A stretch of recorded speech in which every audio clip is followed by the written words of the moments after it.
Hi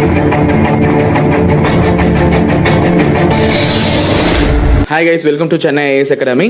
So 2022 வரக்கூடிய group எக்ஸாம்ஸை concentrate பண்ணி குரூப் 2 and 2A and 4 எக்ஸாம்ஸ்க்காக கிளாஸஸ் வந்து ஸ்டார்ட் பண்ண போகிறோம். ஸோ ரெகுலர் பேட்சுடைய கிளாஸஸ் எப்போ ஸ்டார்ட் ஆக போகுதுன்னு பார்த்தீங்கன்னா கமிங் வெட்னஸ்டே 2/2/2022, அதாவது வருகிற புதன்கிழமை முதல் ஸ்டார்ட் ஆக போகுது. வீக்கெண்டுக்கான கிளாஸஸ் வந்து 5ஆம் தேதி முதல் ஸ்டார்ட் ஆக போகுது. ஓகேங்களா? ஸோ கிளாஸ் பேச்சஸில் சரி எல்லாருக்குமே வந்து ஃப்ரீ மெட்டீரியல்ஸ் கொடுத்துருவோம். 10 செட் ஆஃப் மெட்டீரியல்ஸ் இருக்கும். ஸோ 10 செட் ஆஃப் மெட்டீரியல்ஸ் வந்து உங்களுக்கு ஃப்ரீயாக ப்ரொவைட் பண்ணிடுவாங்க. ஸோ மேலும் உங்களுக்கு எதனா டீட்டெயில்ஸ் தெரிஞ்சுக்கணும்னா கீழே டிஸ்பிளே ஆகிற கான்டாக்ட் நம்பரை கான்டாக்ட் பண்ணிக்கோங்க. தேங்க்யூ. அனைவருக்கும் வணக்கங்க. பொதுவாக போட்டித் தேர்வை பொறுத்தவரை அனைவருமே எந்த எண்ணத்தை உள்வைக்கிறார்கள் என்று சொன்னால், நாம் படித்து வெற்றி பெற வேண்டும் என்ற எண்ணத்தை நாம் உள்வைத்து படிக்கிறோம். ஆனால் இதை யோசித்து பார்ப்போம். நாம் படித்து வெற்றி பெற வேண்டும் என்று எண்ணுவதை காட்டிலும் நான் வெற்றி பெறுவதற்காகவே படிக்கிறேன் என்ற எண்ணத்தை உள்வைத்து படித்தோமையானால் வெற்றி கனி நம் உள்ளங்கையில் தவழ்வது என்பது மிக மிக எளிதான ஒன்றாகும். நமது ஐஏஎஸ் அகாடமியுடைய சிறப்பம்சம் என்ன அப்படி பார்த்தோம்னா, நமது ஐஏஎஸ் அகாடமி ட்ரைனிங் மெத்தட் என்பது வேற. நமது ஐஏஎஸ் அகாடமி ட்ரைனிங் மெத்தடில் நீங்கள் வந்து சேர அது மாத்திரமே உங்களினுடைய பெயரை, அதாவது உங்கள் பெயரை நீங்கள் உங்கள் வீட்டின் முன் வைக்க தேவையில்லை. நீங்கள் அரசு அதிகாரி என்ற பெயர் பலகையை உங்கள் வீட்டு முன் வைக்க முடியும் நமது ஐஏஎஸ் அகாடமியை வழியை பின்பற்றினால். வாங்க நம்ம சயின்ஸ் கிளாரிஃபிகேஷன் கிளாஸ்க்கு போகலாம். Question number 1. Consider the following statement about cathode rays. Cathode rays are negatively charged. First point என்ன கொடுத்துருக்காங்க? cathode rays வந்து நெகட்டிவ் சார்ஜ். நம்மளுக்கு வெல் நோன் ஆன்சர். நம்ம cathode rays ஓட கேரக்டர்ஸ் ப்ராப்பர்ட்டிஸில் படிச்சிருப்போம். ஸோ இந்த first concept. Second, cathode rays are also called as kernel rays. cathode raysக்கு kernel raysனு ஒரு பேர் கிடையாதுங்க. அடுத்து, the speed of the cathode rays range from 0.3c to 0.99c. cathode rays ஓட velocity வந்துங்க லைட்டோட வெலாசிட்டியில் 1/10 டைம்ஸ் அப்படின்னு நம்ம ப்ராப்பர்ட்டிஸில் படிச்சிருப்போம். தமிழில் கேத்தோடு பற்றிய பின்வரும் கூற்றுக்களை கவனிக்கவும். 1. கேத்தோடு கதிர்கள் எதிர்மின் துகள்கள் கொண்டவை ஆகும். 2. கேத்தோடு கதிர்கள் கனல் கற்றைகள் என்றும் அழைக்கப்படுகின்றன. கேத்தோடு கதிர்கள் கனல் கற்றைகள் என்று அழைக்கப்படுகின்ற கான்செப்ட் கிடையாதுங்க இந்த ப்ராப்பர்ட்டிஸில். அடுத்து, கேத்தோடு கதிர்களுடைய வேகம் வீச்சு வந்து 0.3c 0.99c அப்படின்னு கொடுத்துருக்காங்க. நம்ம அதை படிச்சிருப்போம். கேத்தோடு கதிர்களுடைய திசை வேகம் என்பது ஒளியின் திசை வேகத்தில் 1/10 மடங்கு அப்படின்னு படிச்சிருப்போம். ஸோ நம்ம பார்க்கும்போதே கண்டுபிடிச்சிடலாம், ஆப்ஷன் செகண்டும் ஆப்ஷன் தேர்டும் கொடுக்கப்பட்டதில் பொருந்தாத ஒன்று. அப்போ பொருந்தக்கூடிய ஆன்சர் எதுன்னு பார்த்தீங்கன்னா ஆப்ஷன் 1 மட்டும்தான். ஸோ இங்கே நம்மளுக்கு ஆன்சரு ஆப்ஷன் 1 ஒன்லி என்று கொடுக்கப்பட்டுள்ள ஆன்சர் ஏ தான் சரியான விடைங்க. சரி, இது நம்ம படித்து புரிஞ்சிட்டோம். இப்போ நம்ம டைரெக்டாக ட்ரையல் அண்ட் எரர் மெத்தடில் போய் பார்த்தோம்னா நம்மளுக்கு ஆப்ஷன் 1 எக்ஸாக்ட் ரைட்னு புரிஞ்சிடுச்சுங்க. அப்போ ஆப்ஷன் 1 ரைட்டுன்னு சொல்லும்போது இங்கே சி பாருங்க, செகண்டும் தேர்டும் ரைட்னு கொடுத்துருக்காங்க. அப்புறம் டி வந்து ஆல் த அபவ் கொடுத்துருக்காங்க. இது ரெண்டுமே பொருந்தாது, ஏன்னா செகண்ட் தேர்ட் தப்பு நம்ம கண்டுபிடிச்சிட்டோம்.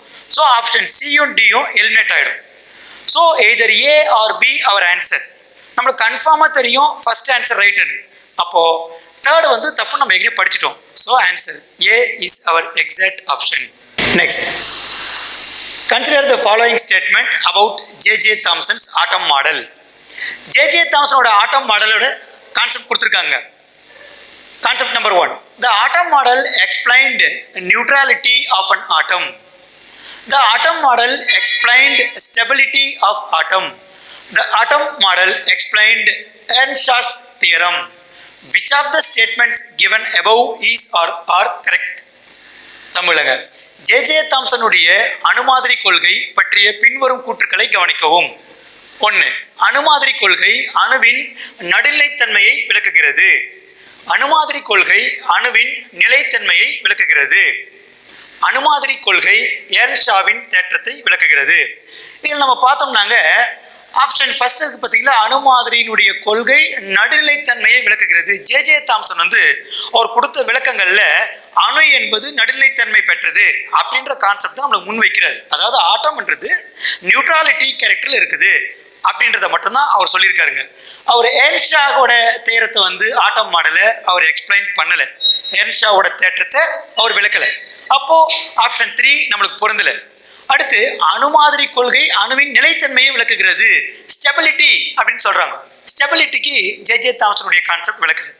ஸோ நம்மளோட ஆப்ஷனு ஒன்று மட்டும்தாங்க. So the atom model explained neutrality of atom. So அணுமாதிரி கொள்கை அணுவின் நடுநிலைத்தன்மையை விளக்குகிறது என்ற ஒன்றாவது கூற்று மட்டுமே சரி. So option A is our answer. ஓகேங்களா? நெக்ஸ்ட் போலாங்களா? அடுத்தது நெக்ஸ்ட் கொஸ்டின் போலாங்க. The radius of the fifth orbit of hydrogen atom is 13.25 angstrom. Calculate wavelength of the electron in the fifth orbit. Approximate value கேட்குறாங்க. அதாவது hydrogen அணுவானது 5வது சுற்றுப்பாதையில் ஆரம் கொடுக்கப்பட்டிருக்குது 13.25 Armstrong. ஓகேங்களா? எனில் அச்சுற்றுப்பாதையில் உள்ள எலக்ட்ரானின் அலைநீளத்தை கணக்கெடுக்க. இதுக்கு நாம ஒரு ஃபார்முலா யூஸ் பண்ணுவோங்க. 2πr is equal to நம்ம ஃபார்முலா யூஸ் பண்ணுவோங்க. 2πr is equal to n lambda. இப்போ நம்மளுக்கு கொடுத்துருக்குதுங்க. இப்போ ரேடியஸ் கிவன் கொடுத்துருக்காங்க 13.25 கொடுத்துருக்காங்க. 2 பையோட வேல்யூங்க நம்ம பாயிண்ட்ல போட்டலாங்க 3.14 is equal to எத்தனாவது சுற்றுப்பாதை கொடுத்துருக்காங்க? So n is 5 into lambda. The question is only wavelength. So wavelength மட்டும் கேட்குறாங்க. ஸோ நம்ம இங்கே லேம்டாவை இப்படி வச்சுப்போம். இதை இந்த மல்டிப்ளை இங்கே வந்து டிவைட் ஆகுங்க. அப்போ 2 into 3.14 into 13.25 into divide by 5. So நம்ம இதை கேன்சல் பண்ணோம்னா எக்ஸாக்ட் ஆன்சர் வந்துங்க 16.64 அப்படி வரும். ஸோ நம்மளுக்கு அப்ராக்சிமேட் வேல்யூன்னும் போது அது 17 angstrom. So option C is our exact answer. ஓகேங்களா? இப்போ நம்மளுக்கு கொடுத்துக்கிறதுக்கு இதை நம்ம பயன்படுத்த வேண்டிய ஃபார்முலா இதுதாங்க. இந்த ஃபார்முலா அப்ளை பண்ணோம்னா easily we obtain the answer. Next, consider the following statements. Orbit closest to the nucleus as lowest energy. Next option 2. Statement 2. Ground state energy of hydrogen is minus 13.6 electron volt Rydberg. Which of the statements given above is or are correct? பின்வரும் கூற்றுக்களை கருத்தில் கொள்க.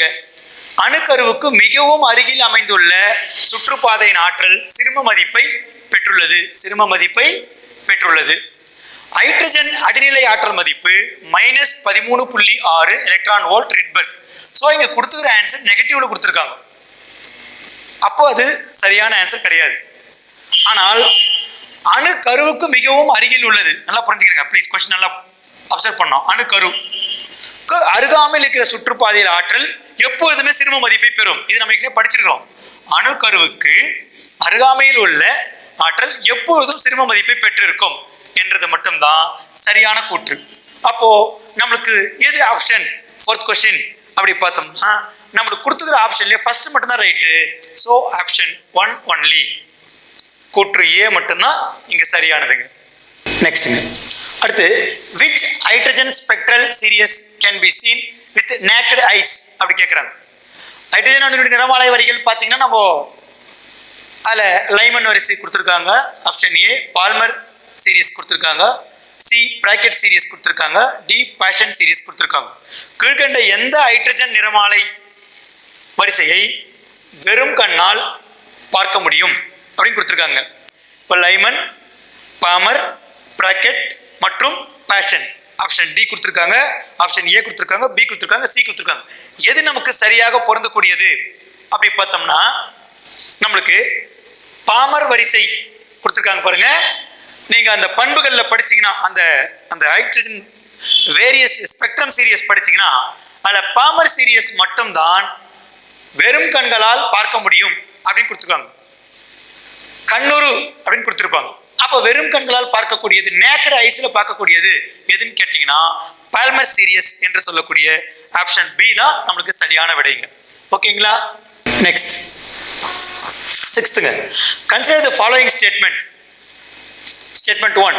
Spectral lines of hydrogen atom are affected by both electric and magnetic field. Next, second, Zeeman effect. When electric field is applied to the atom, each of the spectral line is split into several lines. Which of the statements given above is or are correct? பின்வரும் கூற்றுக்களை கருத்தில் கொள்க. Hydrogen அணுவின் நிறமாலை கோடுகள் மின்சார மற்றும் காந்தப்புலத்தால் பாதிப்படைகின்றன. அடுத்தது option 2, Seeman விளைவு அணுக்களில் மின்சார புலம் பயன்படுத்தப்படும் பொழுது ஒவ்வொரு நிறமாலை கோடும் பல கோடுகளாக பிரிகையடையும் அப்படின்னு கொடுத்துருக்காங்க. இப்போ நம்மளுக்கு கேட்கறது which one is correct அப்படி கேட்குறாங்க. இப்போ நம்ம ஹைட்ரஜன் அணுவின் நிறமாலை கோடுகள் அப்படின்னு சொன்னாவே அவைகள் கண்டிப்பாக மின்புலத்தாலோ காந்தப்புலத்தாலோ பாதிப்படையக்கூடியவை. ஏனென்று சொன்னால் சார்ஜ்டு. அப்போ charged particles always affect by electric field or magnetic field. நம்ம அணுக்கரு இயற்பியல்ல படிச்சிருப்போம். ஆல்ஃபா பார்ட்டிகளோட கேரக்டர்ஸ் படிச்சிருப்போம், பீட்டா பார்ட்டிகளோட ப்ராப்பர்ட்டிஸ் படிச்சிருப்போம், காமா பார்ட்டிகல் படிச்சிருப்போம். காமா பார்ட்டிகல் நம்ம என்னன்னு சொல்லுவோம்? எலக்ட்ரோ மேக்னெட்டிக் வேவ்ஸ் சொல்லுவோம். ஆல்ஃபா பீட்டா பேர் சொல்லுவோம், நம்ம என்னன்னு சொல்லுவோம்? ஆல்ஃபான்றது நத்திங் பட் ஈலியம் அணினோட உட்கரு அப்படி சொல்லுவோம். ஸோ அது பாசிட்டிவ் கேரக்டர்ல சொல்லுவோம். அப்போ பீட்டா என்னும்போது அது நெகட்டிவ் சார்ஜ். ஸோ இந்த சார்ஜஸ்னாவே they should affect either electric field or magnetic field. அவைகள் மின்புலத்தாலோ காந்தப்புலத்தாலோ மின்னூட்டம் பெற்ற துகள் பாதிப்படையும். அப்போ ஹைட்ரஜன் நிறமாலை அப்படின்னு பார்த்தீங்கன்னா கண்டிப்பாக அது மின்புலத்தாலோ காந்தப்புலத்தாலோ பாதிப்படையும். அப்போ ஆப்ஷன் ஏ சரியான ஆன்சருங்க. ஆப்ஷன் 1 கொடுக்கப்பட்ட கூற்று 1 மட்டுமே நமக்கு சரி. எனவே ஆப்ஷன் 1 இஸ் ரைட். அப்படின்னா நம்மளுக்கு ஏ என்ற ஆப்ஷன் தான் இங்க சரியா பொருந்ததுங்க. பி நம்மளுக்கு பொருந்தாது, ரெண்டாவது கூற்று பொருந்தாது. அப்ப பி கிடையாதுங்க. அப்ப பி கிடையாதுன்னும் போது ரெண்டும் அப்படின்ற ஆன்சர் கிடையாது, டி ரெண்டுமே இல்லை கிடையாது. ஸோ நம்மளுக்கு ஏ மட்டுமே இங்கு சரியான ஆன்சர். அடுத்தது பிக் த ஐசோடோன்ஸ். ஐசோடோன்ஸ் பத்தி கேட்குறாங்க. இப்போ நம்ம ஐசோடோன்ஸ் அப்படின்னு சொல்றதுக்கு முன்னே, அது போறது முன்னே நாம என்ன படிக்கலாம் அப்படின்னு பார்த்தோம்னா, ஐசோடோப்னா என்ன, ஐசோடோப்ஸ் அப்படின்னா என்ன நம்ம படிக்கலாங்க. ஐசோடோப்ஸ் அப்படின்னா என்ன? அணியன் சமமா இருக்கும். அணியன் ஒரு தனிமத்தினுடைய அணியன், அதாவது ஒரு கதிரியக்க தனிமத்தினுடைய அணியன் சமமா இருக்கும். சமமா நம்ம என்ன சொல்லலாம்? அது ஐசோடோப்னு சொல்லலாம். நிறைய என்ன இருக்கும்? மாறுபட்டு இருக்கும். ஃபார் எக்ஸாம்பிள் ஹைட்ரஜனுங்க 1H1 நீங்க சொல்றீங்க, 1H2 சொல்றீங்க. இப்போ பாருங்க அணியன் சமமா இருக்குது, அதனால இது ஐசோடோப்னு சொல்லலாம். அதனால தான் ஹைட்ரஜன் 3 வகையான ஐசோடோப்புகளை பெற்றுள்ளது. ப்ரோ, டியூ, ட்ரை, புரோட்டியம், டியூட்ரியம், ட்ரீட்டியம்னு சொல்றாங்க. ஸோ இது 3மே இங்க, அதனால ஐசோடோப்னு சொல்றோம். 3மே இங்க வருது. எல்லாத்துலயுமே பார்த்தீங்கன்னா அணியன் 1. அடுத்து ஐசோபார்னா என்ன? ஐசோபார் அப்படின்னா என்ன அப்படின்னு பார்த்தீங்கன்னா, ஐசோபார் அப்படின்னு பார்த்தீங்கன்னா அடுத்தது ஐசோபார்ஸ் அப்படின்னு பார்த்தீங்கன்னா நிறையன் சமமா இருக்குங்க. நிறையன் சமமா இருக்கும். நிறையன் ரெண்டுமே சமமா இருக்குங்க. ஆனா அணியன் பார்த்தீங்கன்னா வேற வேற இருக்கும். அணியன் வேற வேற இருக்கும், நிறையன் சமமா இருக்கும். அப்படி இருந்தா நம்ம அதை ஐசோபார்னு சொல்லலாம். சரி, இப்போ இங்க வருவோம். கொஸ்டின் கேட்கறது ஐசோடோன் கேட்குறாங்க. Isotone, what is mean by isotone அப்படின்னு தெரிஞ்சீங்கன்னா ப்ளீஸ் கவனிக்கிறேங்க. ஐசோடோன்ஸ் அப்படின்னா நம்ம இங்க இருக்கிறது எப்பவுமே ஏ சொல்லுவோம், செட் சொல்லுவோம். அதாவதுங்க நியூட்ரான்களின் எண்ணிக்கை, நியூட்ரான்களின் எண்ணிக்கை, the number of neutrons equal ஆகணும் 2 பேருக்கு. அதை நம்ம ஐசோடோன் சொல்லலாம். நியூட்ரான்கள் எண்ணிக்கை வேணும்னு சொன்னா நிறைய எண்ணிலிருந்து அணு எண்ணை சப்பு பண்ணணும், கழிக்கணும். இப்போ பாருங்க, டைரக்டா பாருங்க, 14ல் 6 போச்சுன்னா 8 இங்க கிடைக்கிற ஆன்சர். 16ல் 8 போனாலும் ஆன்சர் 8. அப்போ ரெண்டுத்திலுமே 2 வெவ்வேறு தனிமங்கள், பட் நியூட்ரான் எண்ணிக்கை சமமாக வருகிறது. நியூட்ரான் எண்ணிக்கை சமம் சொன்னா நம்ம அதை ஐசோடோன் சொல்லலாம். அப்போ அவங்க பிக் அவுட் த ஐசோடோன் கேட்குறாங்க. அப்போ நம்ம 8 ஒன்று சி பொருந்தது, அப்போ சி தான் ஆன்சருங்க. இப்போ இங்கே பாருங்க, பார்க்கலாம், இது ஐசோடோப். நம்ம கொண்டு வந்த கான்செப்ட் பிரகாரம் பார்த்தீங்கன்னா அணியன் சமமாகுது, ஐசோடோப். இங்கே பாருங்க, 16ல் 8 போச்சுன்னா இங்கே 8 வருதுங்க. இங்கே 16ல் 7 போச்சுன்னா 9 வருது. அப்போ இது பொருந்தல. இது ஐசோபார், ஐசோபார் கான்செப்ட் இங்கே வருது. இது பாருங்க, நிறைய சமமாக இருந்தால் நம்ம ஐசோபார்னு கூப்பிட்டோம். அப்போ இது ஐசோபார் கான்செப்ட், இது ஐசோடோப் கான்செப்ட், இங்கே இதுவும் ஐசோடோப் கான்செப்ட். பாருங்க நம்மளை எப்படி குழப்பறாங்க பாருங்க. ரெண்டு ஆப்ஷன் ஒன்றா கொடுத்துட்டு குழப்புறாங்க. ஸோ நம்ம தெளிவாக இருந்தோம்னா வித்தின் செகண்ட் ஆன்சர் அடிச்சிடலாம். ஐசோடோன் நத்திங் பட்டு நியூட்ரான்களின் எண்ணிக்கை சமமாக இருந்தால் அந்த தனிமங்கள் ரெண்டுத்தையும் நம்ம ஐசோடோன் கேட்டகரியில் கொண்டு வந்துடலாம். ஓகேங்களா? எனஃப். நெக்ஸ்ட் நம்ம பார்த்தோம்னாங்க, consider the following statement. Assertion A. Assertion. Isotopes have similar chemical properties. Reason. Chemical properties of any atom are determined only by electrons. இப்போ நம்ம கொடுத்துருக்காங்க option A, both A and R are true and R is the correct explanation of A. Option B, both A and R are true but R is not correct explanation of A. C, A is true but R is false. D, A is false but R is true. இப்போ நம்ம given concept நல்லா ஒத்து பாருங்களேன். Isotopes have similar chemical property. ஐசோடோப்னா similar chemical property இருக்குதுன்னு சொல்றாங்க. இது exact answer ரைட்டுங்க. ஐசோடோப்னாவே நம்மளுக்கு சிமிலர் கெமிக்கல் ப்ராப்பர்ட்டிஸ் இருக்கும். அடுத்து கெமிக்கல் ரியாக்ஷன்ஸ் அப்படின்னு சொன்னால், ஒரு வேதிவினை என்று சொன்னால் நம்ம உட்கொரு வினைன்னு ஒன்று படிச்சிருப்போம். ஒரு கான்செப்ட் வேதிவினை ஒரு கான்செப்ட் படிப்போம். வேதிவினையை பொறுத்த வரைக்கும் அந்த வேதிவினையை தீர்மானிக்கிற ஆள் யாருன்னு கேட்டிங்கன்னா எலக்ட்ரான்கள் தான். எலக்ட்ரான்களுடைய இழப்பு அல்லது ஏற்பு, எலக்ட்ரான்கள் பரிமாற்றிக்கொள்வது, ஓவர்லேப் சொல்லுவாங்க, லாஸ் சொல்லுவாங்க, கெயின் சொல்லுவாங்க. இதுதான் கெமிக்கல் ரியாக்ஷன் சொல்லுவோம். பட் நியூக்ளியர் ரியாக்ஷனில் போய் பார்த்தீங்கன்னா அது அணுக்கருவில் இருக்கிற உட்கரு துகள்கள் ஆகிய ஆல்பாவால் அப்புறம் நியூட்ரான்களால் நடக்குதுன்னு சொல்லுவோம் நம்ம. அப்போது இந்த வேதிவினைகளை தீர்மானிக்கிறதுல முக்கிய பங்கு யாருக்குன்னு கேட்டிங்கன்னா எலக்ட்ரான்ஸுக்கு தான். அப்போ கொடுக்கப்பட்ட கூற்றும் சரிங்க. Assertion reason right, reason also right. So நம்ம எடுத்த உடனே வந்துடலாம். Both A and R are true. R is the exact explanation for A. So given option A is our answer. ஓகேங்களா? தமிழ் மீடியம்.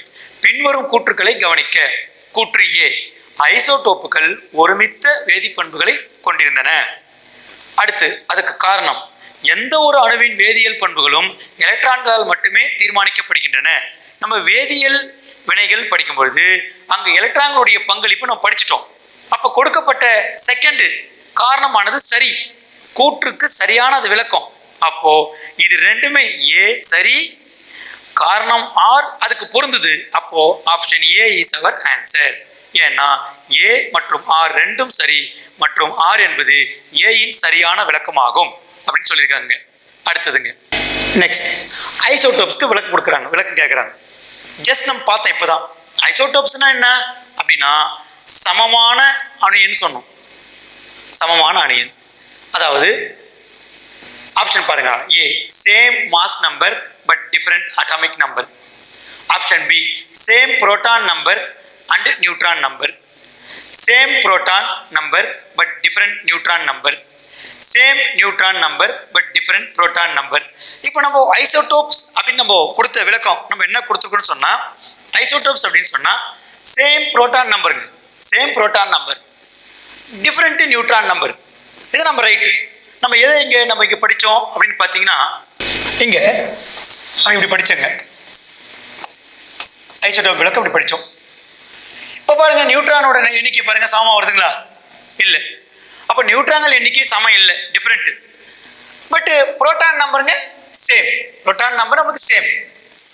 ஸோ நம்மளுக்கு ஆப்ஷன் சி என்பதுதான் இங்கு சரியான விடை. சமமான நிறையன் ஆனால் வேறுபட்ட அணியெண்ணை கொண்டிருக்கும் ஐசோடோப்புகள் அப்படின்னு கொடுத்துருக்காங்க. நம்ம நிறைய எண்ணிக்கை போக முடியாது, ஏன்னா அது ஐசோ பார்ல படிச்சிட்டோம். அப்போ அது கிடையாது. சமமான புரோட்டான் எண் மற்றும் நியூட்ரான், நியூட்ரான் சமம்னு சொல்லிட்டோம், அது கிடையாது, ஏன்னா அது ஐசோடோனுக்கான கான்செப்ட். அப்போ அதுவும் கிடையாது. சமமான புரோட்டான் எண் ஆனால் வேறுபட்ட நியூட்ரான் எண், இதுதான் சரி. அப்போ ஆப்ஷன் சி நம்மளுக்கு ஆன்சருங்க. ஓகேங்களா?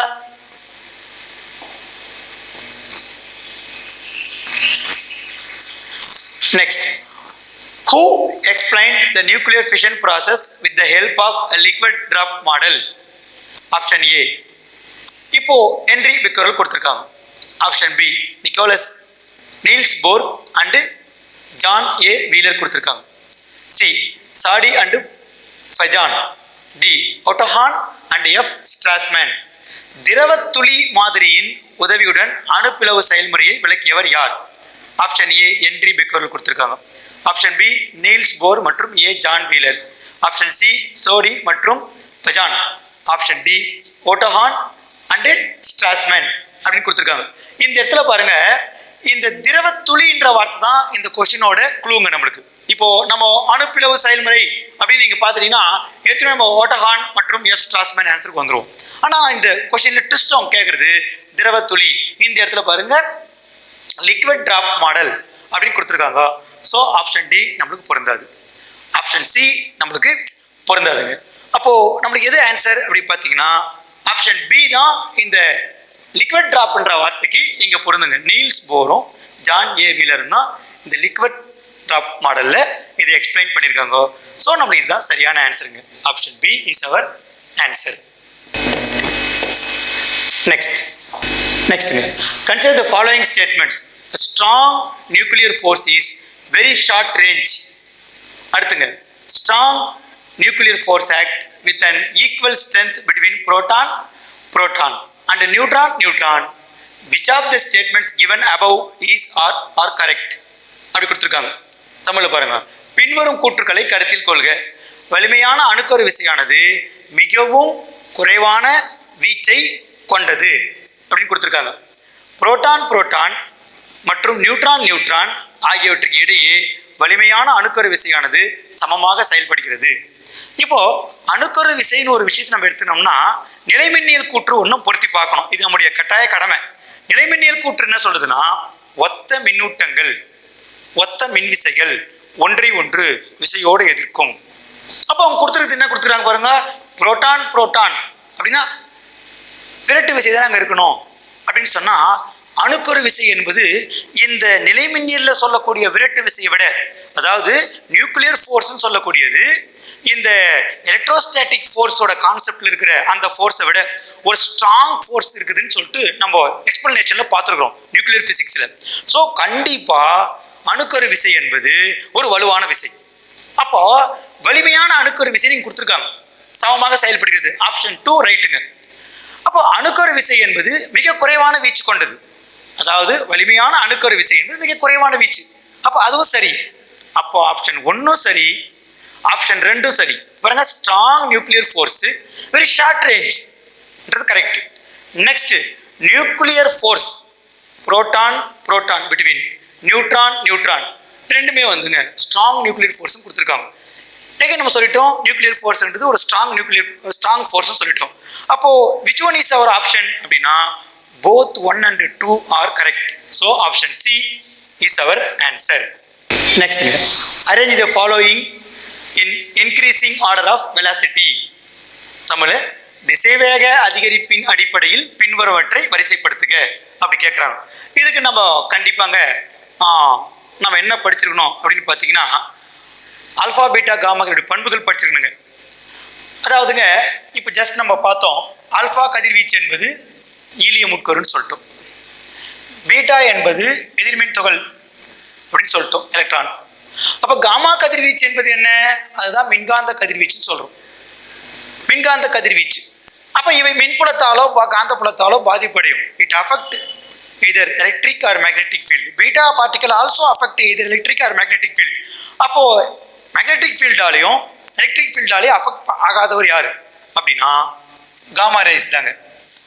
ஸோ இருக்கிறதுல ஹையஸ்ட் வெலாசிட்டி யாருக்குன்னு பார்த்தீங்கன்னா காமா தாங்க. இது ஏறத்தாழ ஒளியின் திசை வேகத்தில் பிரயாணம் பண்ணும். Gamma rays travel equal to the velocity of light. அப்போ இருக்கிறதுல ஹையஸ்ட் வெலாசிட்டி யாருக்குன்னு பார்த்தீங்கன்னா gamma. So which one is our option அப்படின்னா காமாக்கு தான் ஹையஸ்ட் வேல்யூ இருக்கணுங்க. காமாக்கு ஹையஸ்ட் வேல்யூ இருக்கணும். அவரை விட பீட்டா வேல்யூ குறைவு, அவரை விட ஆல்ஃபா வேல்யூ குறைவு. அப்போ நம்ம இதை கம்பேர் பண்ணி பார்த்தோம்னா நம்ம இந்த கான்செப்ட் படி பார்த்தீங்கன்னா நம்மளுக்கு ஆப்ஷன் டி நம்மளுக்கு சரியா இங்க பொருந்ததுங்க. நம்மளுக்கு ஆப்ஷன் ஏ இங்க சரியா பொருந்ததுங்க. ஓகேங்களா? நெக்ஸ்ட், அடுத்து 13 பாருங்க. ரொம்ப எளிமையான கொஸ்டினுங்க. இது நம்ம ஆல்ஃபா பீட்டா காமா கையிலுடைய பண்புகளை வச்சு சொல்றாங்க. ஆல்ஃபா பீட்டா காமா ப்ராப்பர்ட்டிஸ் வச்சு சொல்றாங்க. யுரேனியம் 238 சிதைவடைஞ்சு இங்க பாருங்க, இது நிறையன்ல 4 குறையுதுங்க. நிறையன்ல அதாவது மாஸ் நம்பர்ல 4 டிகிரீஸ் ஆயிடுச்சு. 4 அட்டாமிக் நம்பர்ல பாத்தீங்கன்னா 2 டிகிரீஸ் ஆகுது. 2. அப்போ இங்க நிறையன் 4 அணியன் 2 எந்த உட்கரு துகள் நம்ம படிச்சிருக்கிறோம்? ஈலியம் உட்கருத்துகள். ஈலியம்னா யாருங்க? Alpha particle. அப்போ இது என்ன சிதைவு? ஆல்பா சிதைவு. ஸோ டைரெக்டாக எடுத்து உடனே சொல்லிடலாங்க, ஆல்பா கதிர் தான் இங்கே வரணும். ஆல்பா கதிர் சிதைவில் இங்கே ஈலியம்ன்றது தான் ஆன்சரு. ஸோ இது என்னன்னு கேட்குறாங்க. X nothing but helium, helium nothing but alpha துகள். So the answer is alpha ray. So நம்மளுக்கு ஆப்ஷன் ஏ சரியான விடைங்க. நெக்ஸ்ட் போலாங்களா? Consider the following statements. Assertion A, nuclear fusion happens at higher temperature only. இப்போ நம்ம விண்வெளியில் nuclear fusion மூலமாக தான் தொடர்ந்து ஹீட் ப்ரொடியூஸ் ஆக நம்ம படிச்சிருக்கிறோம். அப்போ அங்கே அணுக்கரு இணைவு என்று சொல்லக்கூடிய நியூக்ளியர் ஃபியூஷன் நடக்குது. Which temperature? It needs high temperature. High temperature நடக்குதுன்னு சொன்னால் கொடுக்கப்பட்ட ஆப்ஷன் ஏன்றதுங்க நம்மளுக்கு ரைட். ஆப்ஷன் ஏ கொடுக்குற அசெஷன் வந்து ரைட். நெக்ஸ்ட் அதுக்கு ரீசன் கொடுக்குறாங்க. Nuclei gets enough kinetic energy to overcome mutual repulsion at higher temperature அப்படின்னு கொடுத்துருக்காங்க. So option A both A and R are true and R is correct explanation of A. Next option B both A and R are true but R is not correct explanation. நம்ம இந்த ரெண்டு ரீசனை பார்த்த உடனே சொல்லிடலாங்க, நம்மளுக்கு கொடுக்கப்பட்ட ரெண்டுமே நம்மளுக்கு சரியான ஆன்சர். ஏன்னா நியூக்ளியர் ஃபியூஷன்னா ஹையர் டெம்பரேச்சர் நடக்கணும். அது மட்டும் இல்லாமல் இந்த நியூக்ளி இருக்கு பார்த்தீங்களா, அணு கருக்கள் பார்த்தீங்களா, அது வந்துங்க இந்த கைனடிக் எனர்ஜிலேருந்து வெளியே வர்றதுக்கு இந்த ஹையர் டெம்பரேச்சர் ஹெல்ப் பண்ணுது. ஏன்னா நம்ம படிச்சிருக்கிறோம் வெப்பம் என்பது ஒரு வகை ஆற்றல். அப்போ இங்கே இருக்கிற டெம்பரேச்சர் என்ன ஆகுது, அவரோட விரட்டு விசையை கைனடிக் எனர்ஜி விரட்டு விசையோட வெளியே வந்துடுது. அதுக்கு ரைட்.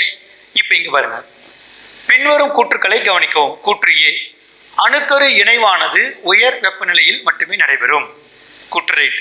அதுக்கான காரணம், அணுக்கருக்கள் அவற்றுக்கிடையே உள்ள விரட்டு விசையை விட்டு வெளியேறுவதற்கு இயக்க விசையானது உயர் வெப்பநிலையில் கிடைக்கிறது. ஆமா, இந்த உயர் வெப்பநிலை அது கிடைச்ச உடனே அதனுடைய விலக்கு விசையை விட்டுட்டு, ரிப்பல்சிவ் ஃபோர்ஸை விட்டுட்டு அது வெளியே வந்துடும். அப்போ இது ரெண்டுமே ரைட்டுங்க. ஸோ நம்ம எடுத்த உடனே ஆப்ஷன் ஏ மற்றும் ஆர் இரண்டும் சரி மற்றும் ஆர் என்பது ஏயின் சரியான விளக்கமாகும் அப்படின்னு கொடுத்துருக்காங்க. ஓகேங்களா? ஸோ நம்மளுக்கு ஆப்ஷன் ஏ கரெக்டுங்க. Next, the ratio between first 3 orbits of hydrogen atom is the ratio between the first 3 orbits of hydrogen atom is hydrogen அணுவினுடைய முதல் 3 ஆற்றல் மட்டங்களுடைய விகிதம். அது நம்ம பார்த்த உடனே சொல்லிடலாங்க ஆப்ஷன். ஏன்னா இது நம்ம ஃபார்முலா பேஸ் பண்ணி வந்த question. Option C is our answer. 1:4:9. Option C is our answer. ஓகேங்களா? Next, consider the following statement. Statement 1, value of acceleration due to gravity decreases with increase in altitude. அதாவதுங்க altitude increase ஆக gravity acceleration due to gravity காரணமா acceleration வந்து decrease ஆகுதுன்னு கொடுத்துருக்காங்க. அடுத்து நெக்ஸ்ட்டுங்க, the value of acceleration due to gravity decreases with increases in depth. இப்போ which of the statements are given correct? Is R correct கேட்குறாங்க. பின்வரும் கூற்றுக்களை கருத்தில் கொள்க. புவியீர்ப்பு முடுக்க ஜியினுடைய மதிப்பு உயரம் அதிகரிக்கும் போது குறைகிறது, அது போலவே ஆழம் அதிகரிக்கும் போதும் குறையும். அப்போ கொடுக்கப்பட்ட ரெண்டுமே, இந்த கான்செப்ட் ரெண்டுமே சரி. ஏன்னா உயரம் அதிகரிக்க ஜியோட வேல்யூ, உயரம் அதிகரிக்கும் போது ஜியோட வேல்யூ குறையும், ஆழம் அதிகரிக்கும் போது ஜியோட வேல்யூ குறையும். ரெண்டு கான்செப்டுமே ரைட்டுங்க. அப்போ இரண்டும் சரி என்று சொல்லக்கூடிய ஆப்ஷன் சி தான் எங்களுக்கு நம்ம சரியான ஆன்சருங்க. Option C is our answer. இன்னொரு விஷயம் நம்ம தெரிஞ்சுக்கணுங்க, புவியினுடைய மேற்பரப்புல தான் ஜியோட வேல்யூ மேக்சிமத்தை பெறும். அக்சலரேஷன் வந்து மேக்சிமம் எங்க அப்படின்னா புவியோட மேற்பரப்பு, எர்த் சர்ஃபேஸ்லங்க. ஆல்டிடியூட் இன்க்ரீஸ் ஆனா ஜியோட வேல்யூ டிக்ரீஸ் ஆகிடும், டெப்த் இன்க்ரீஸ் ஆனாலும் ஜியோட வேல்யூ டிக்ரீஸ் ஆகிடும். இது நம்ம இங்கே பார்த்துக்கலாம். நெக்ஸ்ட்டுங்க, which of the following has highest escape speed? பின் வருவனவற்றுள் அதிகமான விடுபடு வேகம் கொண்டது எது? இது டைரக்ட் கொஸ்டினுங்க. நம்ம பார்த்த உடனே நம்ம ஆன்சர் சொல்லிடலாம். எர்த்துங்க ஆன்சர். பூமி தான் வந்து அதிகமான விடுபடு வேகம் கொண்டது. So option C, earth is highest escape speed. நெக்ஸ்ட்டுங்க 18. Which of the following satellite has the lowest time period? கேட்குறாங்க. Geostationary satellites, geosynchronous satellites, polar satellite. Option D both A and B. பின் வருவனவற்றுள் எந்த செயற்கைக்கோளானது குறைவான கால அளவு time period கொண்டது? புவிநிலை துணைக்கோள், புவி ஒத்திசைவு துணைக்கோள், துருவ துணைக்கோள். ஆப்ஷன் டி ஏ மற்றும் பி ஆகிய இரண்டும் அப்படின்னு கொடுத்துருக்காங்க. இதில் நம்ம பார்த்தோம்னாங்க எப்பவுமே போலார் சேட்டலைட் பாருங்க, அதனோட டைம் பீரியட் தாங்க ரொம்ப ரொம்ப ரொம்ப லோ. ஏன்னா அது லொக்கேட் ஆகிற இடம் போலார். ஸோ அதோட டைம் பீரியட் வந்து ரொம்ப குறைவுங்க. அதாவது குறைந்த காலத்தில் அது வேகமாக சுற்றி வரும் துருவ துணைக்கோள்கள் என்பவை. அப்போ நம்மளுக்கு எடுத்த உடனே பொருந்துற ஆன்சர் துருவ துணைக்கோள் தாங்க. அதாவது ஜியோ ஸ்டேஷனரி சேட்டலைட் வந்து பொருந்தாது, புவிநிலை துணைக்கோள் பொருந்தாதுங்க. இன்னும் புவியோட அச்சு நம்ம பார்க்கணும், புவியோட சுழல்ற வேகம் பார்க்கணும். புவியோட வேகத்தில் தான் அந்த சேட்டலைட் சுழலும்.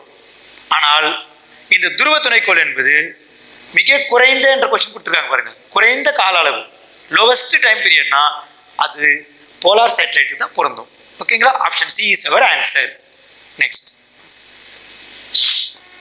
which of the following has the lowest albedo? பின்வருவற்றுள் மிக குறைவான எதிரொலிப்பு திறன் மதிப்பு கொண்டது. ஆல்பிடோ வேல்யூ எதுக்குன்னு கேட்குறாங்க. அதாவதுங்க இங்கே சன் கொடுத்துருக்காங்க, ஆப்ஷன் பி மூன் கொடுத்துருக்காங்க, மெர்க்குரி வீனஸ் கொடுத்துருக்காங்க, சூரியன் சந்திரன் புதன் வெள்ளி கொடுத்துருக்காங்க. இப்போ வெள்ளி வந்து எதிரொலிப்பு திறன் ரொம்ப அதிகங்க. சந்திரன் வந்து சூரியனை ரிஃப்ளெக்ட் பண்ணுறாரு, சூரியனுக்கே அதிகம்னு நம்மளுக்கு தெரியும். ஆனால் எது லோவஸ்ட்ன்றது தான் கேள்வி. எது குறைவானன்னு கேட்கும்பொழுது புதன். ஏன் நம்ம புதன் சொல்கிறோம்? Option C mercury. ஏன் சொல்கிறோன்னு சொன்னால் இது ஒரு பாறைக்கோளம், இது ஒரு பாறைக்கோள். அப்போ ரிஃப்ளெக்ஷன் பவர் வந்து ரொம்ப கம்மி, எதிரொலிப்பு திறன் குறைவு. அப்போ இந்த ஒரு பண்பு கோள்களில் நம்ம படிச்சிருப்போம். இந்த ஒரு பண்பை கொண்டு ஆன்சர் எளிமையாக கண்டுபிடிச்சிடலாம். நம்ம சி உடனே பொருந்தது பாருங்க, உடனே answer. Who proposed the empirical laws of planetary motion? கோள்களின் இயக்கம் பற்றிய எண்மான விதிகளை வெளியிட்டவர் யார்? Option A Tycho பிராகே.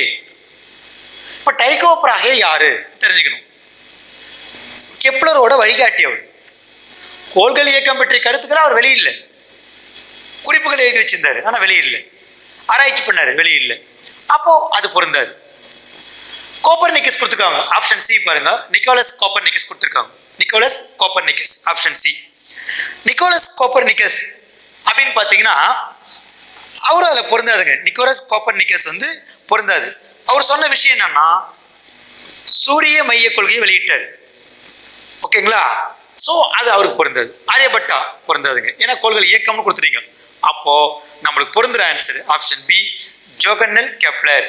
Johannes Kepler தான் நம்மளோட சரியான ஆன்சருங்க. Johannes Kepler is our answer. Option B ரைட்டுங்க. நெக்ஸ்ட் போலாங்களா? Next question number 21. Consider the following statements. Salt water has more surface tension than fresh water. Statement 2. At critical temperature, surface tension of water is infinity. Which of the statements given above is or are correct? பின்வரும் கூற்றுக்களை கருத்தில் கொள்க. உப்பு நீரானது நன்னீரை விட அதிக பரப்பு இழுவிசை உடையது. கூற்று 2. மாறுநிலை வெப்பநிலையில் நீரின் பரப்பு இழுவிசையானது முடிவிலியாகும். மேற்கூறியவற்றுள் சரியானது எது அல்லது எவை அப்படி கேட்குறாங்க. அதை பார்த்தோம்னா நம்ம ஆப்ஷன் 1 பாருங்க, நல்லா பாருங்க. சால்ட் வாட்டர் வந்து சர்ஃபேஸ் டென்ஷன் வந்து மோர், ஃப்ரெஷ் வாட்டரை விட அதுக்கு அதிகம். உப்பு நீருடைய பரப்பு இழுவிசை அதிகங்க, எப்பவுமே அதிகம் நன்னீரை விட. இது ஒரு முக்கியமான பண்பு.